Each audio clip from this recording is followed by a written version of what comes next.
Halo Sobat Lingkungan, selamat datang di Ekota, ruang diskusi untuk membahas isu lingkungan yang dekat dengan kehidupan kita. Hari ini kita akan mengupas salah satu topik yang sedang hangat diperbincangkan, terkait dengan biodiesel, lahan sawit, dan tantangan keberlanjutan.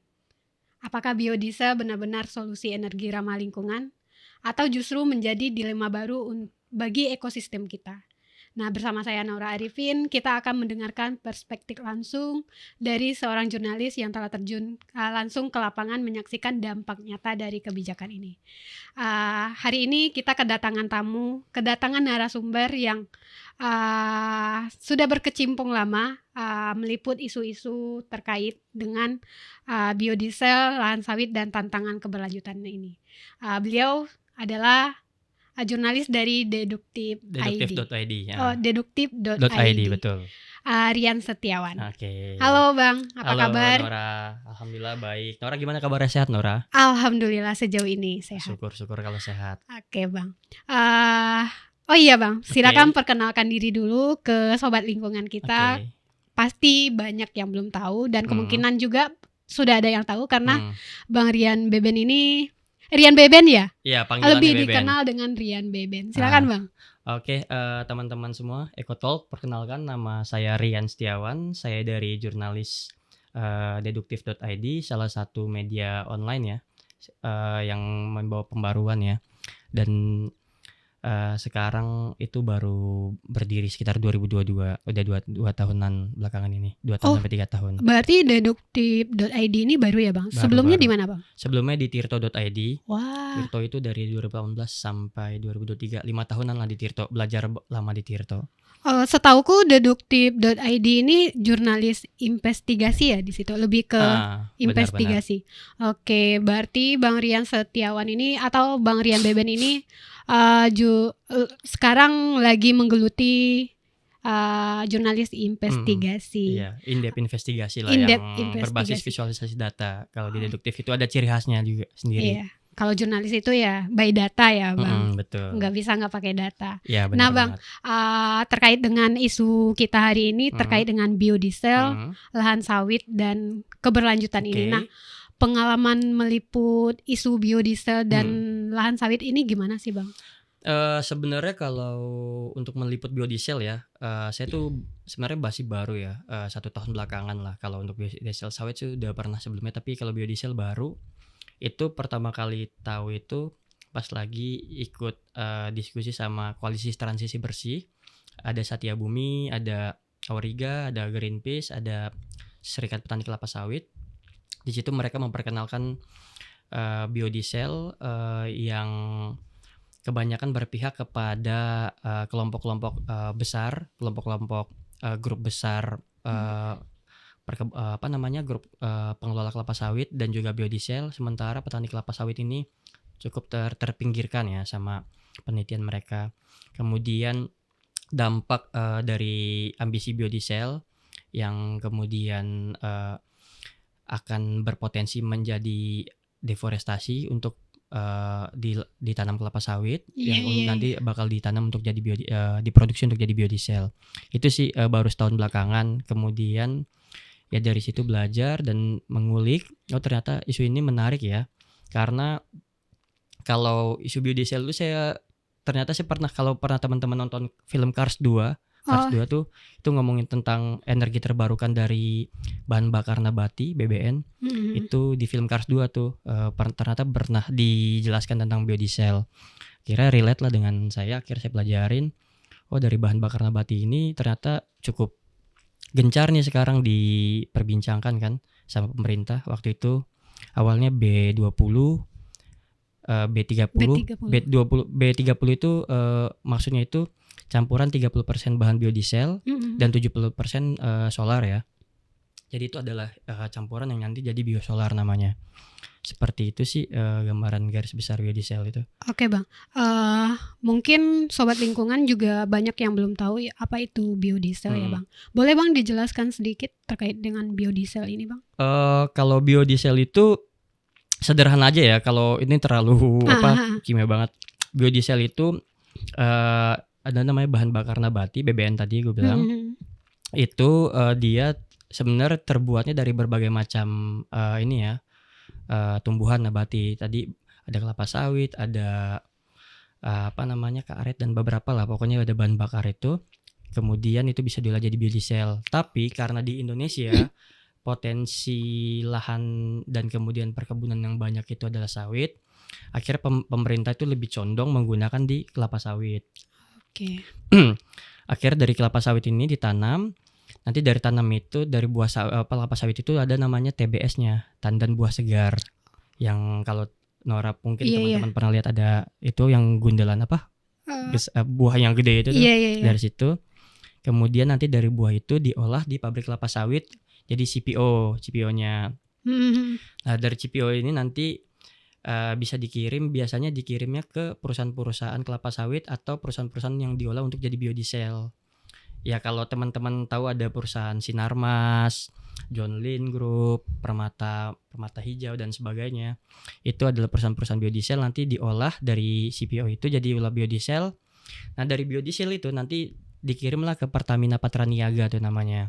Diolah jadi biosolar gitu. Oh, gitu. Itu biodiesel sederhananya. Oke. Tadi juga berkaitan dengan biodiesel, lahan sawit dan deforestasi ya, Bang. Deforestasi, Bang. Nah, deforestasi lahan sawit itu kan butuh banyak lahan. Nah, itu mengakibatkan deforestasi. Nah, dari deforestasi ini tentu ada konflik lahan akibat ekspansi sawit ini ya, Bang. Nah, sepengalaman Abang di liputan Abang itu gimana, Bang? Konflik lahan akibat ekspansi sawit ini gimana? Pengalaman liputan saya tuh waktu itu kebetulan saya bulan Agustus ya. Itu liputan di Kalimantan tentang apa namanya? Deforestasi akibat kebijakan transisi energi. Oh ya, biodiesel ini kan bentuk transisi energi ya. Iya, iya. Dia adalah campuran untuk bahan bakar minyak. Ya saya melakukan liputan, kebetulan waktu itu dapat sponsor liputan dari IJN dan juga dari Koalisi Transisi Bersih itu untuk melakukan liputan. Nah, melakukan liputannya itu di sana itu jadi saya sebelum melakukan liputan kayak lihat dulu ada melalui peta Nusantara Atlas ada namanya Perkebunan Nusantara 13 yang memang melakukan deforestasi untuk penanaman kelapa sawit yang nanti bakal diproduksi untuk biodiesel. Nah, itu saya ketemu di daerah Sintang, Kabupaten Sintang, Kalimantan Barat. Iya, iya. Itu di Desa Gandis namanya. Desa Gandis. Desa Gandis, betul. Nah, di situ diceritakan dari pengalaman warga bahwa pertama PTPN itu masuk tahun 1980-an. PTPN berapa ya? 13. Oh, 13 ya. Perkebunan Nusantara 13 masuk 1980-an. Kemudian sering berjalan waktu, kebetulan di desa tersebut itu dikelola oleh perusahaan namanya PT Tianjin Julong. Tapi di situ di pelangnya itu PT Wahana Plantation and Product. Ternyata setelah saya telusurin, PT WPP ini, Wahana Plantation and Product ini adalah anak perusahaan dari Tianjin Julong. Dan PT Tianjin Julong ini masuk sejak tahun 2008. Nah, ini sesuai nih sama temuan saya di peta Nusantara Atlas, di mana PTPN 13 itu pertama kali melakukan bukan pertama kali di daerah Desa Gandis itu ya, melakukan deforestasi itu tahun 2008. Jadi sesuai itu temuan. Tapi yang jadi pertanyaannya itu adalah kenapa di situ lahan konsesinya PTP 13, tapi yang mengolah adalah perusahaan swasta. PTPN 13 ini kan BUMN ya. Oh iya, BUMN. Nah, betul. Itu sih yang jadi Iya, PTPN emang BUMN ya, Bang? Betul. Oh, jadi yang mengelola itu perusahaan swasta. Itu sih yang temuannya. Kemudian ada cukup konflik ya pada saat PTPN mungkin lebih khususnya si Julong ini masuk ke dalam lahan warga. Ternyata di situ Julong itu mencoba untuk melakukan lobby kepada warga agar lahan-lahan warga, entah lahan perkebunan warga, lahan hutan-hutan warga, atau ada waktu itu katanya ada masyarakat, ada juga yang memang masih mempertahankan tanahnya karena mereka itu mau diambil sama Julong juga untuk ditawarkan menjadi mitra kelapa sawit dengan sistem katanya sih waktu itu 82. Jadi 82 itu maksudnya misalkan lahan warga 8 hektar yang diambil, 6 hektarnya buat si Julong ini, 2 hektarnya nanti buat warga gitu. Nanti diolah segala macam pembagian itu. Tapi menurut warga itu tidak menguntungkan warga lah, hanya menguntungkan pihak swastanya aja. Seperti itu sih. Oke, artinya konflik lahan akibat ekspansi sawit ini juga berdampak ke masyarakat adat, petani kecil, Petani bahkan kecil, lingkungan ya Bang. Betul, ke lingkungan. Bahkan kalau bicara lingkungan itu ada di desa itu kan desanya Galugandis dataran tinggi ya. Iya. Di bawahnya dan dia memang dataran tidak rendah. terlalu tidak terlalu berdekatan dengan kelapa sawit. Yang parah itu di Bancoh sama Sona kalau nggak salah. Itu katanya pernah terjadi banjir situ, bahkan juga kekeringan akibat kelapa sawit ya. Karena kan kita ketahuin sawit ini kan sangat menyerap air sangat banyak gitu. Dan kemudian kalau banjir itu karena ya itu hutan-hutan lindung yang sudah ada pada saat itu ya udah digundulin, akhirnya tidak ada resapan air dari pohon, akhirnya mengakibatkan banjir kan gitu kan. Iya, artinya berdampak juga berdampak ke lingkungan, artinya juga berdampak juga ke satuannya juga ya Bang. Benar, ke satwa-satwa ya gitu. Kadang juga cukup ini ya banyak maksudnya satwa-satwa yang hilang gitu di sana. Apalagi Kalimantan itu orang hutan ya Bang. Orang hutan gitu. Kalau di daerah situ sih aku belum terlalu ular hutan, tapi kayak ya burung-burung atau hewan-hewan. Terutama katanya itu ini lebih banyak dampaknya terhadap tumbuhan-tumbuhan obat. Atau tumbuhan-tumbuhan yang untuk kebutuhan dapur ya. Iya. Ya kayak misalkan tergantikan sama sawit ya Bang. Tergantikan sama sawit gitu kan, warga kan biasanya bisa ngolah nyari makan dari situ, tapi kemudian ganti sawit. Oke. Nah, artinya dengan deforestasi yang berapa hektar sih Bang? Kira-kira? Ada datanya nggak Bang? Ada sebentar ya. Oke. Waktu itu tuh kalau nggak salah ya, kalau di daerah sana itu pokoknya kalau untuk PTPN aja itu udah gede dia. PTPN itu ada temuan PTPN 13 ya khususnya. Dari 2001 sampai 2023 itu ada sekitar 14.000 hektar itu melakukan deforestasi. Itu daerah Kalimantan, ada Kalimantan Barat sama Kalimantan Selatan lah. Oke, artinya 14.000 itu berdampak ke masyarakat adat, petani kecil dan lingkungan. Nah, ini Bang, ada wacana nih dari presiden terpilih kita. Terkait Prabowo Subianto terkait dengan rencana 20 juta hektar untuk kebun sawit ya. Hutan pangan. Hutan pangan. Dan salah satunya itu juga ya mau gencarin sawit ya, betul. Oh iya. Nah, dengan 14.000 aja itu udah berdampak. Betul, Gimana? Betul. Aku mikirnya gini sih, 20 juta, wah gimana ya? Kebayang gak sih? Kebayang lah, Dampaknya, Jakarta aja 10 juta kan yang seluas ini ya. Dampaknya itu nggak hanya ke masyarakat adat, petani kecil, lingkungan, bahkan kehidupan di sana. Terus dengan sawit, tumbuhnya pohon sawit itu bakal menggantikan pohon-pohon yang ada gitu. Wah, kalau itu mah pasti gagal lah ya, karena masa cuma buat sawit doang gitu. Ya 20 juta itu kan yang ku tahu itu kan 20 juta ya buat tanaman pangan ya, mungkin salah satu sawit. Ya kalau untuk deforestasi itu mungkin sangat besar banget ya, karena yang ku tahu juga dari data terakhir itu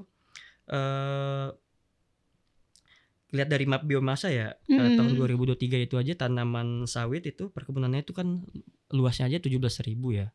Luas itu sekarang 17.000, tapi kalau data dari pemerintah itu ada 16.000 ya. Nah, kalau misalkan deforestasi ya gila aja kan, semakin luas gitu, semakin semakin memperparah. Tadi dampak itu di satu desa aja itu udah kelihatan banget kan. Iya. Dampaknya ada banjir, ada kekeringan, bahkan tumbuhan-tumbuhan yang dimanfaatkan warga ini, Iya. bagaimana nanti kalau skalanya lebih besar gitu, Ya itu lebih semoga parah saja lah. kebijakan pemerintahan kita juga memikirkan dampaknya ke masyarakat sekitar juga Iya gitu. benar-benar, itu sih Kita sih harus ya. berharap isu keberlanjutan ini tetap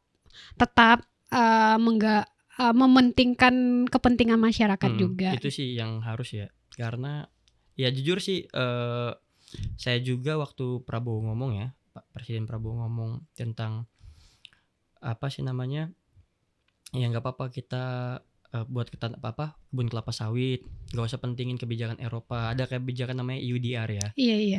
apa namanya, batas deforestasi ketika apa namanya, jadi di undang-undang Uni Eropa itu tidak memperbolehkan ekspor dari negara-negara itu kalau misalkan negara-negara itu melakukan deforestasi. Nah, gimana dampaknya tuh kalau Indonesia melegalkan deforestasi buat sawit?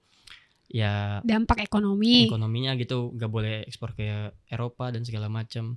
Iya. Kan itu parah juga kan? Ngeri-ngeri sedap juga ya, Bang. Betul. Nah, Bang, ini kan liputan Abang ini kan isunya sangat sensitif ya.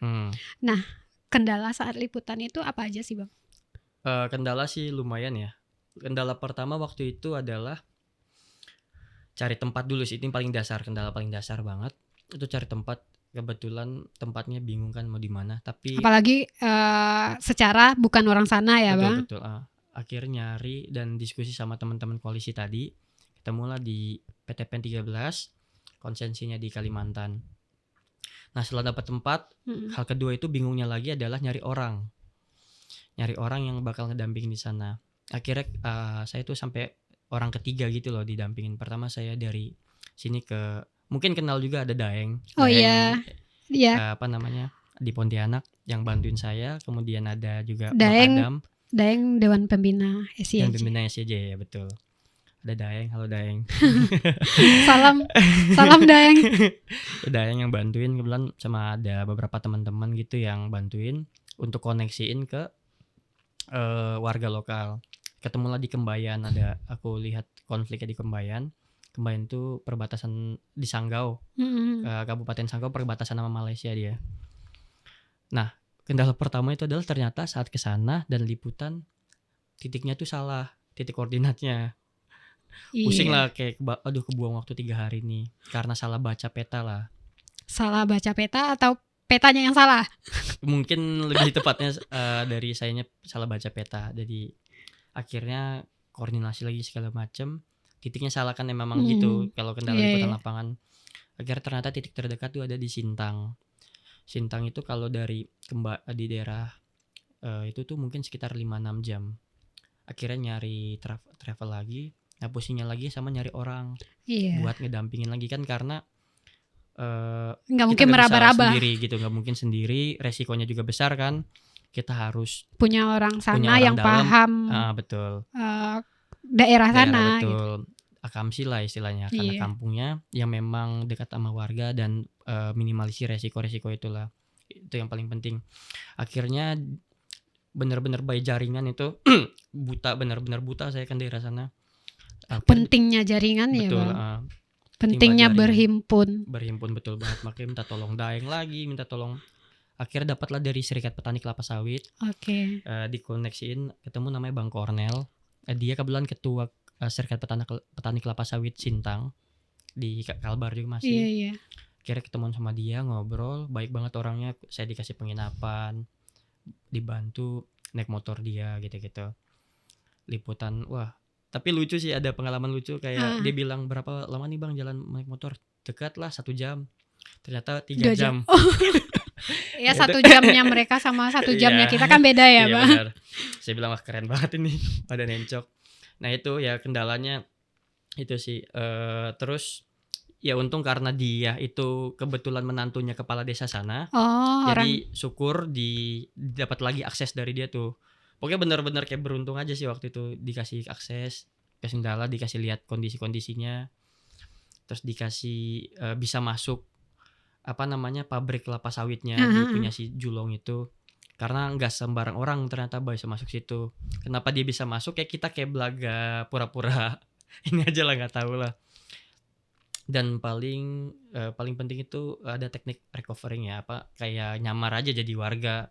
Jangan kayak kelihatan orang Gue jurnalis nih. jurnalis gitu, kayak atau orang kota yang penampilannya terlalu mencolok Benar. ya, kayak warga aja, kayak waktu itu cuma Berbaur. pakai Ya, celana training segala aku juga macam. punya pengalaman liputan di PTPN Oh 8 pernah sih ya? kemarin. Jadi Oke. ya nyamar jadi tukang, Arit apanya? ya Heeh. ya yang kerja di situ Benar benar benar-benar benar. ngangkutin sawit. Heeh, Aku benar. ngerasain kemana. Emang harus nyamar, kalau enggak Kalau enggak ya ya kita diambil. kita nggak tahu Betul betul. ada apa di sana Betul gitu. betul. Nah, Ya. waktu itu kalau yang di Kembayan yang salah titik itu sempet tuh mungkin karena penampilannya enggak terlalu, apa namanya, masih kelihatan ini ya, Iya. kelihatan jurnalis, dan waktu itu karena lagi foto juga, terus dipanggil sama petugas kebunnya kan, "Kamu ngapain sini?" "Enggak, cuma lewat doang," gitu-gitu. "Dari mana kamu foto-foto segala macem?" Kayak diinterogasi gitulah. Oh gitu. "Enggak, cuma mau lihat doang." Akhirnya saya difoto tuh, terus kayak dikasih laporan gitulah. Udah saya bilang, "Udah cabut cabut cabut." Ya keselamatan. Iya, keselamatan. Enggak ada apa istilah jurnalisnya Bang? Enggak ada berita seharga nyawa. Benar, enggak ada berita seharga nyawa, benar. Betul betul, kayak udahlah, kayak selamatan diri saya aja kan mikirin. Nah, Akhirnya minta tolong sama yang dampingin itu, warga lokal. "Udah cabut cabut cabut." oke. Gitu-gitu. Nah Bang, itu kan terkait dengan keselamatan sama keselamatan kendala dan keselamatan.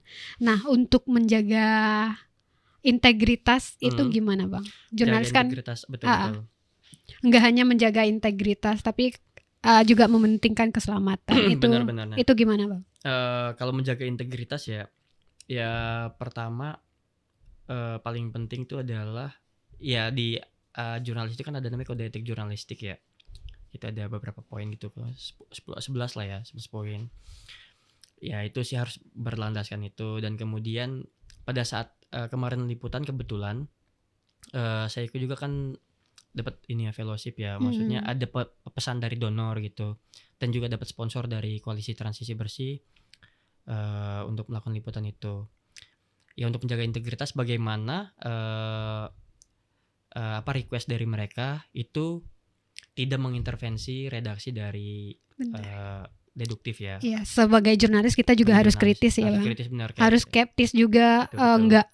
nggak mentah-mentah kita dapat pembiayaan liputan terus kita mengesampingkan kode etik dan tadi. segala macam, kayak ya udah ya mereka syukurnya bisa berkompromi untuk itu ya, kayak ya udah kami bisa ngasih biaya liputan, kami bisa kasih konsep, ya udah bagaimana pengimplementasiannya ya terserah, gimana kamu yang bisa ngerti lah karena kamu jurnalis. Ya maksudnya syukurnya mereka itu bisa memberikan kebebasan gitu, ya maksud menjaga integritas juga kan. Benar. Ya syukurnya gitu sih. Sama tadi satu lagi apa, keselamatan ya. Ya keselamatan sih sebenarnya karena kemarin itu ya lumayan, makanya keselamatan paling penting itu adalah jaringan. Apalagi isu terkait sawit ini kan. Betul. lumayan bikin menarik lah ya, untuk jurnalis. Cukup berbahaya. Cukup berbahaya juga karena kan kita liputannya kan di hutan-hutan. Nora juga pernah pengalaman kan, dan itu bukan lokasi kita nggak tahu apa-apa kondisi situ. Ya bisa jadi nanti ditangkap sama pemilik kebun yang merasa terancam gitu gara-gara diberitain. Iya benar. Ya itu wajar lah, makanya ada beberapa teknik lah untuk memitigasi itu kan, kita belajar. Oke. Artinya sebelum ke lapangan kita juga harus mempersiapkan diri dulu untuk integritas, keselamatan ya. Ya jurnalis harus belajar ya Bang. Betul. Makanya di jurnalis itu harus ada, sebelum ke lapangan tuh ada tes asesmen gitu loh, kayak tes asesmen untuk keselamatan, protokol keselamatannya lah, kayak lu udah menuhin ini belum, kebutuhan untuk keselamatan, kayak jaringan, kayak peta, terus dan sebagainya lah, ada itu. Mungkin nanti teman-teman bisa belajar lagi kan. Iya, siap.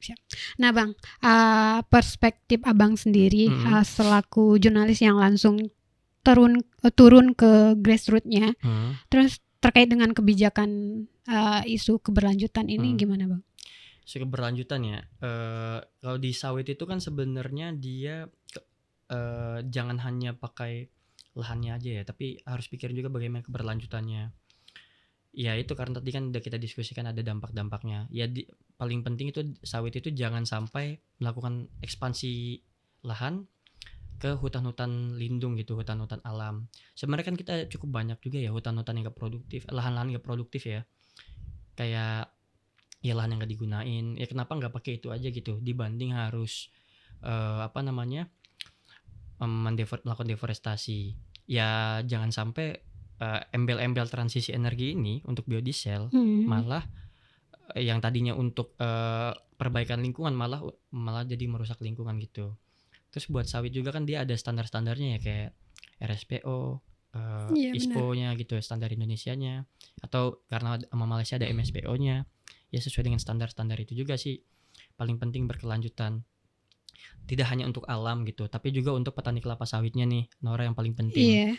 Karena petani kelapa sawit ini adalah ya bisa dibilang ujung tombak lah dalam ya kita nggak pungkiri kita butuh sawit gitu ya. Iya, benar. Tapi makanya pemberdayaan petani kelapa sawitnya ya tetap harus dikasih pembekalan. Terus program-programnya juga dari BPD PKS ada namanya. Ini sih yang cukup mengiris hati ya. Ada Badan Pengelola Dana Kelapa Sawit di bawah Kementerian Keuangan. Itu malah memberikan dana-dana kebanyakan untuk perusahaan-perusahaan sawit besar, skala besar dan biodiesel grupnya. Kayak yang tadi saya bilang Jormin Group, Sinarmas, Permata Hijau, Royal Golden Eagle gitu. Iya, jadi pertanyaan juga buat kita kenapa nggak petani-petani kecil ini diberdayakan ya, Bang? Betul, diberdayakan, dikasih stimulus, Iya, subsidi gitu bekal untuk segala kelanjutan. macam gitu. Nah itu juga bekal dan lain-lain. Itu sih jadi keberlanjutan itu bicara untuk lingkungannya dan juga tidak hanya untuk lingkungan tapi untuk manusianya juga yang harus kita perhatikan gitu ya. Mungkin lebih tepatnya pemerintah perhatikan gitu. Seperti itu sih kalau isu keberlanjutan. Ya jangan sampai ngomongin transisi energi untuk lingkungan lebih baik malah ujungnya merusak lingkungan dan juga manusianya gitu. Iya, benar. Nah, Bang, pesan Abang peran masyarakat dan media itu seberapa penting sih, Bang, untuk isu keberlanjutan ini? Menurut saya untuk isu keberlanjutan itu sangat penting ya, karena media itu kan adalah pilar keempat demokrasi ya. Di mana media sebagai pengawas pemerintah, kebijakan-kebijakan pemerintah. Nah, ya pertama itu sebagai pengawas kebijakan pemerintah bagaimana kita bisa mengontrol pemerintah agar setiap kebijakan yang dilakukan tidak merusak lingkungan, alam dan juga bisa berlanjutan. Istilah sederhananya gini, pemerintah nih mau labas terus nih, jalan terus. Nah media itu kayak kasih lampu hijau, lampu merah, lampu kuningnya nih, lo stop dulu nih, jangan sampai lewatin batas. Ini harus ada diperluin nih keberlanjutan nih, biar anak cucu kita ke depan nih bisa menikmati lagi gitu.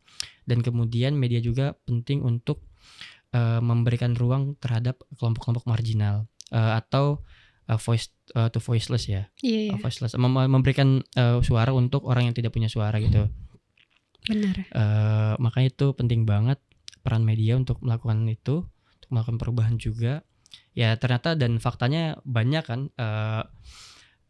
perubahan-perubahan yang bisa dilakukan dari media gitu, entah dari melakukan pemberitaan, melakukan liputan secara langsung, atau melakukan apapun. Ya kayak hal sederhana terakhir aja kalau kita lihat pagar laut itu kan gara-gara media juga kan bikin tulisan, bikin video gitu segala macam. Akhirnya sekarang pemerintah itu pada berbondong-bondong dan nyalah-nyalahin gitu, salah-salahan. Artinya memang viral dulu baru ditindaklanjuti. Viral dulu baru, itu juga salah sih sebenarnya ya.